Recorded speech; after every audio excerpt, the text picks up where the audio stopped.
Hello, welcome to the channel Our Day Stories. Sit back and listen to a new story. But don't forget to subscribe and like it. Today I want to share a fascinating story with you all. This is the story of Vicky, a woman who spent many years married to her husband Oliver. From the outside, their life seemed perfect, but beneath the surface lurked secrets that you will learn about in this video. Meet Betty, a 40-year-old woman who has always dreamt of working and achieving independence. Thankfully, she managed to turn her dream into reality when she entered the working world. Being money-savvy and constantly seeking ways to increase her income and climb the economic ladder has been deeply ingrained in her since childhood. Betty's mother emphasized the importance of financial stability and independence when she moved out of the house to pursue her dreams as a business analyst. When Betty first met her husband, Paul, he was incredibly sweet and kind. Unfortunately, the same cannot be said about her in-laws. Despite facing hostility from her sister-in-law, brother-in-law, and mother-in-law, Betty and Paul defied the odds and have been married for 10 years. Like any couple, they have experienced their fair share of ups and downs. However, recently Betty has noticed a change in Paul's behavior towards her, which has left her feeling concerned. Several months ago, both Betty and Paul received life-altering news. Betty vividly remembers the day when Paul found her in the kitchen upon her return from work. She was beaming with joy as she had received incredible news. "Hey, babe," Paul greeted her. "Hey, honey," Betty responded, her excitement evident in her voice. "You won't believe what just happened. I received the most amazing news today." Intrigued, Paul urged her to share the news without further delay. Betty's emotions overwhelmed her as she tried to convey the magnitude of the moment. "I just got back from work and I received a promotion," Betty exclaimed, unable to contain her happiness. To further explain, Betty and Paul, like many couples, have developed inside jokes and unique behaviors throughout their 10 years of marriage. One of their cherished traditions is the happy dance they perform when they are excited or filled with joy. This dance has been part of their lives since the early days of their relationship, and they have continued the tradition through their graduation, engagement party, wedding, and even when they discovered they were expecting a child. However, as Betty eagerly performed their signature happy dance, she noticed something was amiss. Paul wasn't joining in, which left her confused and a bit saddened. She couldn't help but ask, "Why aren't you doing the happy dance?" With a hint of frustration and disappointment in his voice, Paul reluctantly shared his own work-related news, revealing that he had been laid off. His head hung low, displaying a mix of sadness and embarrassment. The silence that followed was suffocating, and the tension in the room was palpable enough to cut through with a knife. Betty couldn't find the right words to express herself. She felt an overwhelming sense of guilt, considering her husband's difficult situation. Her excitement over her own good news seemed to add insult to injury. "I'm truly sorry, Paul. This situation is devastating," she apologized. Paul, trying to maintain a stoic outlook, replied, "Well, I suppose that's just a part of life. There was nothing we could do." He then suggested a night out at a fast food joint to cheer Betty up. "Let's go to Chippies and indulge in some greasy comfort food. It might make you feel better." Betty appreciated the gesture but declined, saying, "Honestly, I'm not really in the mood. Thank you for offering, though. I think I just need some time alone." In the following days, things became less awkward but remained uncomfortable between them. Betty sensed a growing resentment that lingered beneath the surface. It wasn't difficult to speculate that Paul was feeling jealous and envious due to their circumstances, which was understandable given his vulnerable state. It should be noted that Paul had more traditional views, where he preferred being the sole breadwinner while Betty took care of household chores. However, the economic reality didn't allow for such a lifestyle, especially considering their desire to prioritize their children's education by sending them to private schools. Moreover, Betty herself didn't find that lifestyle appealing, as she believed in personal ambition and achieving financial independence. With her recent promotion, she was well on her way to living a comfortable life. The topic of Betty's layoff remained sensitive, so she tolerated Paul's days spent idling around, neglecting housework, while engrossed in documentaries and video games. A month had passed, and Paul still seemed stuck in his own funk. Even his extended family in-laws paid multiple visits, despite Betty's reservations. Setting her pride aside, she allowed the snarky and rude comments to be directed at her, just so Paul could find some solace and support from his family. "Poor thing, I hate seeing you like this, big bro," sympathized Betty's sister-in-law. One day, all three of them, sister-in-law, brother-in-law, and mother-in-law, visited simultaneously, causing Betty great discomfort and a hint of panic. She knew this meant an amplified wave of negativity filling her home. "I can't believe you got laid off. I thought it would be Betty losing her job, if anything. It's so shocking," voiced her brother-in-law. "Yeah, it makes sense that women are more likely to be laid off nowadays, considering they're expected to take care of the kids and the household," added Betty's sister-in-law, before Betty could counter their outdated ideology. Interrupting the conversation, Betty's obnoxiously loud mother-in-law burst in from the kitchen, carrying a tray of food and drinks for her ailing son. "You'd think he had broken every bone in his body with the way he's being pampered and coddled. It's such a shame, my poor baby. I could just cry, I'm so upset." Paul tried to downplay the situation, saying, "It's been tough, but I'm not going to die. At least Betty has been here to support us through everything." Betty's mother-in-law scoffed, a wife and mother supporting her husband. What has this world come to? Betty couldn't help but roll her eyes at the remark. It seemed evident where Paul had inherited his outdated philosophies from. Betty believed it was her turn to prepare dinner for the gathering. She had just returned home from an exhausting day at work, where she had to put in extra hours to please her boss.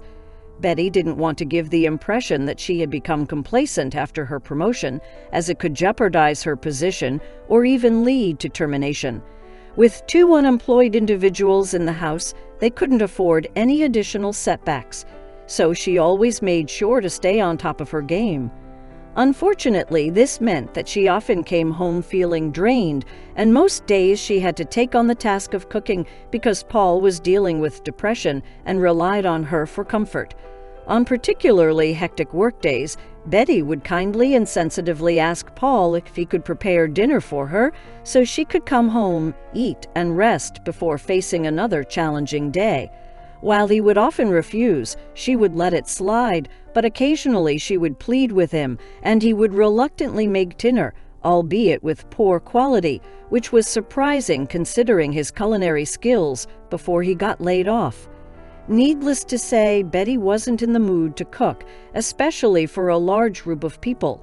She was accustomed to cooking for just herself and Paul, as their kids were staying with friends. So she suggested ordering food from a restaurant that served great pasta. Her sister-in-law and mother-in-law gasped dramatically, while her brother-in-law shook his head. Paul remained unresponsive. "How dare you, Betty? Honestly, I'm so disgusted right now. We're your guests, and you treat us like this. My mother just asked for a nice home-cooked meal. The least you could do is serve us," her sister-in-law exclaimed. "Yeah, sis, I have to say I'm disappointed in your response. It doesn't have to be a fancy meal, and I'm not in the mood for pasta," added her brother-in-law. Betty's mother-in-law chimed in, criticizing the younger generation. "This younger generation is poisoning even us adults. How could you even ask such a question, Betty? We understand you're busy with work, but can't you see that your husband is upset? Can't you do this one thing for him? You're his wife, for God's sake. You're supposed to do the cooking anyway." Overwhelmed by the bickering, Betty attempted to de-escalate the situation. "Look, I understand that you all feel like guests, although you're family, not strangers I'm trying to impress. Anyways, as I mentioned earlier, I am quite tired, but since you all feel so strongly about it, I will make dinner. I apologize for suggesting otherwise. Please bear with me, though, as making dinner might take some time due to my exhaustion."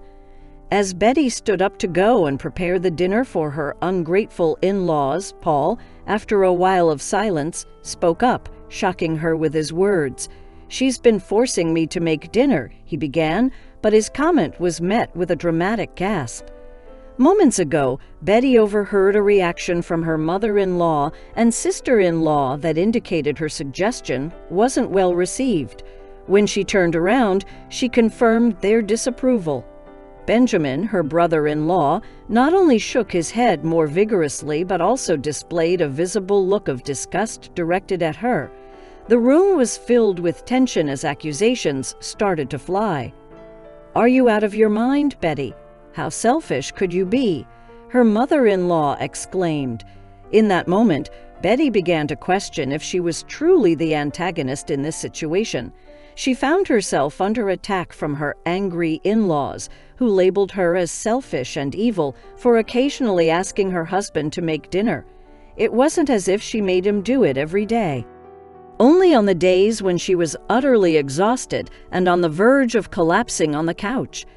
"I'm sorry, Betty. I don't mean to make you look bad, but I think it's unfair for you to burden me with household chores," Paul spoke up, his voice cracking towards the end.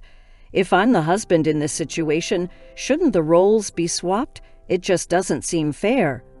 Betty softened upon hearing the vulnerability in Paul's voice. She realized that he was struggling with angst and turmoil, battling his own inner demons. Depression was a real challenge, and she understood that some days even getting out of bed was a monumental task. She decided to bite her tongue and offer him a compassionate ear. "I'm so sorry, Paul. I am okay now. From now on, you don't have to make dinner. I'll take care of everything," Betty assured him. She retreated to the kitchen and prepared dinner in silence. Once the meal was ready, she served it without uttering a word. Paul, Marcy, Benjamin, and Lillian engaged in lively conversation, seemingly having a great time, oblivious to Betty's withdrawn state. No one bothered to check if she was all right, as she remained mute since the embarrassing and unfair argument that had unfolded. Though Betty was accustomed to her in-laws' treatment, she was particularly disappointed by Paul's words.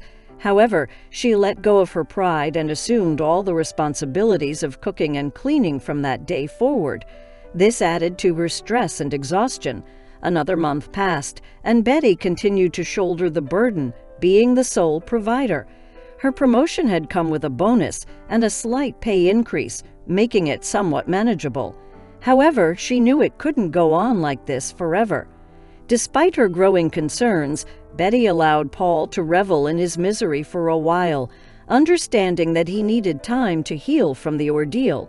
She acknowledged their privilege in having the luxury of Paul staying at home, nursing his broken heart, while others in dire financial situations didn't have the same opportunity. Many had to immediately start searching for new employment after being laid off or fired, as they lacked the financial security to sustain themselves and their families. 2 more months passed, and Betty noticed the household funds gradually dwindling. Although she initially believed she could sustain the household for some time, she realized that this situation couldn't last. If they wanted to keep their daughters in private school, Paul needed to find a job as soon as possible. One day, Betty sat Paul down and gently conveyed this reality to him. However, Paul had been increasingly brash and curt in his communication, displaying attitude akin to a disgruntled child who didn't get their way. "It's about time you started looking for employment. Our financial situation isn't sustainable if we continue spending like this and rely solely on one source of income. But didn't you have a job and receive a promotion? Remember, you're earning more than me because I'm currently unemployed." "Yes, Paul, I understand you're still hurting, but we need to consider our circumstances. Our daughter's private school is quite expensive. Don't you think I'm aware of that?" Sometimes you can be so oblivious. His voice softened as he noticed my eyes turning red and my face becoming puffy. I was utterly exhausted from everything. I was tired of feeling sorry for myself, and it was taking a toll on me emotionally. "Hey, don't cry now, I'm sorry, Betty. You know I've been stressed because of this situation. I know we have to take action. Otherwise, our children will suffer." "You're right. I'll start searching for jobs tomorrow. Actually, there's no need for you to look for anything. I might be able to secure a position for you at my workplace." Yes, folks, you heard it correctly. I was the one who managed to get him a job at my company. Through networking, hard work, and building a good relationship with my boss, I pulled some strings to help Paul. We both worked in the same field, but chose different companies to maintain our individuality as individuals rather than just husband and wife. Given our circumstances, though, it seemed like the best option. Little did I know how difficult it would be. What I'm about to tell you will shock you. Several more months passed, and Paul made significant progress in the company. However, what he revealed after just a couple of months at his new job nearly left me speechless. "Babe, I wanted to let you know that I've invited Mom, Marcy, and Ben over for dinner. I have some important news to share with everyone. Can you please prepare dinner and make sure it's good? This news is really exciting." Paul started doing a little happy dance, and I joined in, even though I had no idea what was going on. I followed his instructions, prepared the dinner, and welcomed our guests into our home. As we engaged in small talk during the beginning of the meal, Paul interrupted the conversations. "As you all know, I've gathered you here today to share some incredibly exciting news. Drum roll, please." Benjamin and Marcy placed their hands on the table, and we all leaned forward in anticipation. I received a promotion. Everyone erupted with joy and excitement, bouncing around the table and celebrating his achievement. I must admit, I was surprised by how quickly he was promoted, considering he had been with the company for less than a year. But at that moment, I was too thrilled to care. I was simply relieved that he seemed to have moved past his slump. He even looked healthier, like he was taking better care of himself. That was all that mattered. Hold on, everyone." Paul appeared to have some unfinished news to share as he handed Betty what seemed to be a key card from a hotel. Confused at first, Betty quickly realized Paul had arranged a hotel room for her, assuming it was a thoughtful gesture to celebrate and help her relax amidst her stress and exhaustion. However, her confusion grew when the rest of the in-laws seemed pleased, hinting at something more behind their actions. Unable to comprehend the situation, Betty questioned the motives behind the hotel room arrangement. Marcy, one of the in-laws, explained that Paul had previously discussed his new job and success, leading them to suggest that Betty and Paul should take a break. They believed Betty had been mistreating him, and they wanted him to have some peace and independence now that he was financially stable. Betty was devastated by the accusations and felt immense pain and confusion. She couldn't believe her husband, the person she had been married to for a decade, would treat her this way or let his family manipulate their relationship. Filled with anger and hatred, she glared at Paul, causing him to lower his head in disappointment. Trying to clarify the situation, Paul intervened and explained that it wasn't exactly as his family had portrayed. They simply thought that both Betty and Paul needed some space due to the stress they had been experiencing. As Paul was now the primary breadwinner, they believed it made sense for Betty to stay in a hotel temporarily. Realizing that they were essentially kicking her out of her own home, Betty protested. She argued that they had paid for the house together, and her equal rights should be respected. However, Marcy dismissed her concerns, asserting that Paul was the head of the household, regardless of their joint ownership. She insisted on helping Betty pack her bags, emphasizing the need for Paul to have his own space and appreciate the life he had built. Furious and feeling betrayed, Betty couldn't comprehend how people could treat others this way. While she had sensed her in-laws' dislike for her, she had never expected such cruelty. That night, as she fought back tears and anger, she saw amusement on her in-laws' faces, with Paul appearing somewhat ashamed. In that moment, it became clear to her that her husband had not only broken her heart, but also allowed his family to inflict pain upon her. Without uttering a word, Betty stormed off to her room, packed her belongings, and drove to her best friend's house, seeking solace for the night. Throughout the entire night, Betty found herself in tears, questioning what she had done to deserve such mistreatment. Her initial sadness gradually transformed into anger, fueled by her determined nature and stubbornness. Despite feeling exhausted and emotionally drained from months of hard work and enduring abuse, Betty managed to summon the energy for revenge. She decided to take a sick day the following day, intending to conduct some thorough investigation while her husband was away. Upon returning home, Betty headed straight to her husband's office, armed with the knowledge of their shared working hours. She delved into her sleuthing, spending hours in search of evidence. And there it was. She stumbled upon shocking revelations.